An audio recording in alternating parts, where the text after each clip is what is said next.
Hello everyone. Okay, so in today's video, I will be explaining the 75 days strategy as well as 60 day strategy for your Jan Feb attempt. तो सबसे पहले हम लोग start करेंगे with your 75 day strategy. ठीक है, so मैं तुम्हारे सामने बना के दूंगा ताकि तुम्हें मालूम रहे कैसे बनाना है. तो एकदम सिंपल है. The video I am recording today is 23rd अक्टूबर. ठीक है, तो मैं मान के चलता हूँ 7-8 दिन तुम पहले ये कर लो कि बस कौन से बुक से पढ़ने वाले हो, तुम्हारा क्लासेस ऑलरेडी हो चुका है या क्लासेस कब तक ख़त्म होगा. तो ये सब चीज़ें फिगर आउट कर लो ताकि तुम रिवीजन के फ्लो में आ जाओ. ठीक है, तो कितने रिवीजन होने वाले हैं अंडर 60 डेज या 75 डेज में? You will be able to do 2 revisions under this strategy. ठीक है, सो सबसे पहला let me give a strategy for 75 days strategy. ठीक है, तो ये 75 डेज को हम टेक्निकली दो पार्ट में बाइफिकेट करेंगे which is 60 days and 15 days. ठीक है, तो फर्दर तो कैन आई से this 75 days will be further bifurcated into what? 60 days for your first revision and next 15 days is for second revision. ठीक है, तो ऐसे दो फेज में हम लोग करेंगे इसको distribute. Simple, clear. So what how कैसे करने वाले हैं? तो कहना है जब 75 डेज है तो उसको मैंने दो पार्ट में डिवाइड कर दिया. मेरा फर्स्ट रिवीजन हो जाना चाहिए 60 डेज में और उसके 1/4 टाइम ड्यूरेशन में मेरा सेकेंड रिवीजन हो जाना चाहिए. ठीक है, so let's take we are starting with part 1. So I will part 1 दोनों का बनाऊंगा, मैं पार्ट 1 का भी बना के बताऊंगा और पार्ट 2 का भी दोनों का बना के बताऊंगा. So you don't have to worry. ठीक है, so module A B C D, so can I say B C D E and F. ठीक है, जैसे तुम्हें सबको पता है कि मॉड्यूल ए जो है वो बहुत ज़्यादा टाइम लगेगा, right? It's a bigger topic, right? So I will allocate 15 days for A. Then theory topics, this are practical topics, right? B C D all both तीनों टॉपिक प्रैक्टिकल है. So लगभग 10 days, 10 days and 10 days. ठीक है, and your approximately 7 days allocate कर सकते हो या 8 या 7 तुम उस कॉम्बिनेशन में अलोकेट कर सकते हो. सो मोर और लेस इट इज 59 days. ठीक है, सो बट नवंबर और दिसंबर मिला के तेरा 31 days, राइट? टोटली 61 days है, तो 59 days में हमारा पूरा रिविजन हो जाएगा. तो 2 दिन बफर क्यों रखा है सर? क्योंकि कोई बीमार हो जाता है, कुछ दिवाली है या बर्थडे आ जाता है किसी का, किसी को किसी के शादी पे जाना है, तो whatever that is 2 days as a buffer. ठीक है, अब ये फर्स्ट साइकिल ऑफ रिविजन में करना क्या है? जिस भी क्लासेस से तुम पढ़ रहे हो उसके नोट्स कंप्लीट करना है, एमसीक्यू सॉल्व करने हैं एंड हर एक मॉड्यूल खत्म होने के बाद, जैसे ए मॉड्यूल है तो उसको अलोकेट किया 15 days, बरोबर? सो 14 days में तुम्हें वाइंड अप करना है. 15th डे पे तुम्हें मॉक टेस्ट देना है ए मॉड्यूल का. बी मॉड्यूल, जैसे बी मॉड्यूल खत्म हो गया with in 10 days, but 10 days नहीं, तुम्हें 8 या 9 days के अंदर खत्म करना पड़ेगा. देन उसके mock test. So you have to complete the syllabus and उस पर्टिकुलर मॉड्यूल का एक फुल टेस्ट देना है. ठीक है, एंड जैसे ही ये खत्म हो जाएगा तुम्हें एक मॉक टेस्ट 1 देना होगा. ठीक है, जैसे ये 59 days खत्म हो जाता है then you will give your mock test 1.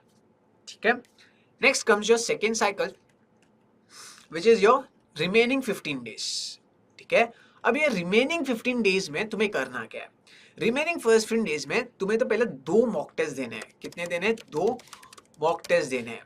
ठीक है, सर इसका ड्यूरेशन क्या रखेंगे? जैसे ये खत्म हो जाता है give your first mock test. First mock test तुम दोगे मतलब सर एक मॉक टेस्ट तो ऑलरेडी दे दिया. ठीक है, so this will be can I say mock test 2. So mock test 2 तुम्हें देना है बाय 7 days. 7 days के अंदर तुम्हें नेक्स्ट मॉक टेस्ट देना है. मॉक टेस्ट 3 दोगे विद इन 5 days. ठीक है, सो तुमने मॉक टेस्ट 2 दे दिया, मॉक टेस्ट 3 दे दोगे with in the remaining 5 days. Simple. अब जब तुम्हारा सेकेंड रिवीजन चल रहा है, तुम कॉन्सेप्ट्स को रिवीजन कर रहे हो, उसके साथ साथ डेली तुम 30 minutes ऐसे प्रैक्टिस कर रहे हो. ठीक है, ऐसे practice is must. Daily 30 minutes तुम सिर्फ ऐसे प्रैक्टिस कर रहे हो एंड बाकी time concepts and MCQ solve पे फोकस करोगे. ठीक है, this is how you will revise your entire syllabus. Now 75 days strategy में क्या हो गया? तुम्हारा दिसंबर तक सिलेबस कंप्लीट हो गया, एक मॉक टेस्ट दे दिया. बचे हुए 15 जनवरी तक लगभग तुम्हारा सेकेंड रिवीजन हो गया, 2 मॉक टेस्ट हो गया, ऐसे प्रैक्टिस हो गया, सब कुछ हो गया, right? So you can book your exams by 20th to 30th Jan के बीच में, ठीक है? But if you are planning to give it in the first week और सेकेंड वीक ऑफ जनवरी, तो you will follow 60 day strategy, ठीक है? Now if you are someone who is trying to plan your exams in the month of February, ठीक है? सो मेरा syllabus ही complete नहीं हुआ है, तो मेरा अक्टूबर या नवंबर 30 नवंबर के तक मेरा सिलेबस कंप्लीट हो जाएगा। तो जब तुम्हारा सिलेबस 30 नवंबर के बाद कंप्लीट हो जाएगा, so you should definitely go for February attempt instead of going for January attempt, ठीक है? So this is clear. Now you can replicate the same thing for part 2, ठीक है? तुम पार्ट 2 के लिए सेम चीज को रेप्लिकेट कर सकते हो विद छोटा सा चेंजेस। कैन आई से, I would say the same thing, but क्या चेंजेस है सर? कैन आई से पार्ट 2, सो पार्ट 2 में ए मॉड्यूल लगभग 10 दिन में हो जाएगा, इधर the bigger module is B module, बराबर? D module again 7 days and E module लगभग प्रैक्टिकल, सो मोर और लेस उतने डेज में ये कंप्लीट हो जाएगा।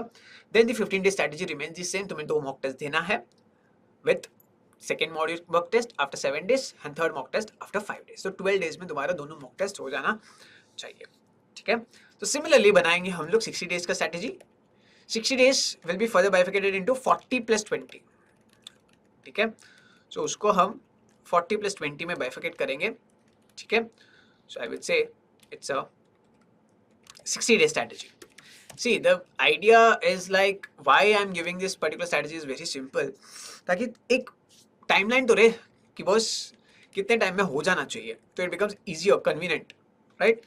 सो 40 day your first revision, second revision के लिए you will have 20 day. Sir इधर रिवीजन साइकिल ज्यादा नहीं हो गया as compare to the 60 day strategy? अब इधर क्या है ना,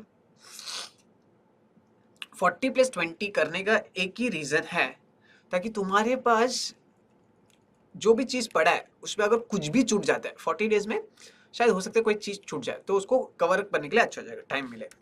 तो 10 7 days again this will B 7 days, तो ये कितने टाइम में बचेगा? 5 and 4, so 40 days, exact 40 days में ये कंप्लीट हो जाएगा। Then you will complete this mock test, ठीक है? जो 2 मॉक टेस्ट है 2 देना है, 7 दिन में मॉक टेस्ट 2 दोगे, 5 दिन में तुम्हारा सेकेंड मॉक टेस्ट दे दोगे, एंड डेली 30 मिनट्स का तुम्हारा प्रैक्टिस सेशन होगा अंडर 20 days, ठीक है? But guys one thing you have to remember, ये 20 days को तुम रिप्लेस कर सकते हो विद दिस 15 days इटसेल्फ, ठीक है? तुम इसको, मैं बोल सकता हूँ कि boys instead of going for 20 days you can go for 15 days, so 40 + 15 which is 55 days, 5 days का तुम बफर रख के चल सकते हो, ठीक है? So I would say 40 days of preparation, 15 days for revision and 5 days का बफर, ठीक है? वो 5 days के बफर में तो एक तो तुम्हारा मॉक टेस्ट आ जाएगा, ठीक है? Fair enough. Similarly तुम बना दोगे किसका? Part 2, right?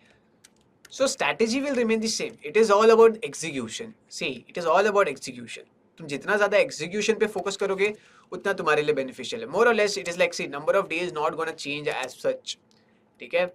तो this is what it is. This is your plan which you have in hand, ठीक है? जरूरी नहीं है इसी को ऐसा ब्लूप्रिंट मान के चलना चाहिए, तुम तुम्हारे हिसाब से तुम खुद के चेंजेस भी कर सकते हो, कोई प्रॉब्लम नहीं है, ठीक है? It is just a rough idea कि बॉस तुम्हारा कैसे प्लान आउट करना चाहिए फॉर जैन फेब एग्जामिनेशन, ठीक है? अकॉर्डिंगली अगर तुम्हें चाहिए कि बॉस ये 60 डेज 75 डेज तुम कभी भी कोई भी अटेम्प्ट के लिए इंप्लीमेंट कर सकते हो, but then this is the minimum which time period is required. कोई 45 डेज में भी कंप्लीट कर सकते हैं पूरे कोर्स को, तो उस हिसाब से नंबर ऑफ डेज को तुम कम ज़्यादा कर सकते हो। अब मैंने जो नंबर ऑफ डेज दिया है मॉड्यूल वाइज, ए के लिए मैंने 10 दिन दिया है, राइट? सो तुम्हें लगता है कि यार ये 10 दिन में मेरे से नहीं होगा, शायद 12 दिन में होगा, तो अगर तुम 2 दिन इधर ऐड कर रहे हो तो किधर ना किधर और से उसको कम करना पड़ेगा। एग्जाम्पल, अगर इसको मेरे को लग रहा है 10 दिन में नहीं 12 दिन में होगा, तो शायद इसको मेरे को 6 दिन में करना पड़ेगा, इसको मेरे को 6 दिन में करना पड़ेगा। तो यू हैव टू अंडरस्टैंड कि जितने टाइम अवेलेबल है, एक मॉड्यूल को अगर ज़्यादा टाइम लगा तो दूसरे मॉड्यूल से मेरे को बोरो करना पड़ेगा विद द टाइम रिक्वायर्ड, ठीक है? डन। तो this is your study strategy for your examination, ठीक है? इसके अलावा और कुछ भी चाहिए सो यू कैन कमेंट बिलो, ताकि मैं क्या कर सकता हूँ तो मेरे लिए बता सकता हूँ। अगर ये यूजफुल था तुम्हारे लिए तो please share it with your friends, also like and subscribe, ताकि बहुत सारे लोगों को मालूम पड़े कि ऐसा कुछ वीडियो है जिसके हेल्प ले सकते हैं for their examination. Thank you so much guys.